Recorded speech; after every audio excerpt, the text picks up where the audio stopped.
But just to be clear, everything I just said about the toxins is only with gram-negative bacteria. With the gram-positive, like Streptococcus bovis, you basically don't have the inflammatory signals when they're exposed to toxins.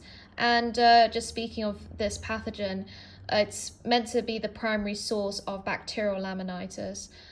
Basically, the proliferation of these bacteria occurs in the intestinal tract, which is a type of metabolic disorder if you think about it. And yeah, also systemic inflammation in the process of sepsis can also affect this. There's also other predisposing factors, so things like retained placenta, surgical abdominal cases, enterocolitis, pleuropneumonia, with a gram-negative component. So gram-negative seems to be worse in terms of its toxins and diseases. Anything with carbohydrate overload, like severe transient enterocolitis, and yeah, consuming black walnut shavings also seems to be an issue.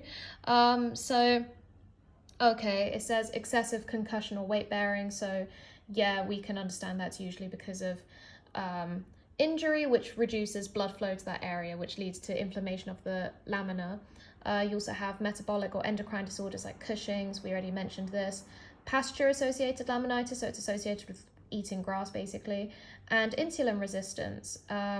So what happens is when there's increased circulating insulin or abnormal responses to insulin or glucose. So yeah, these are just your etiologies. So yeah, there are two theories about how it occurs, vascular or enzyme. And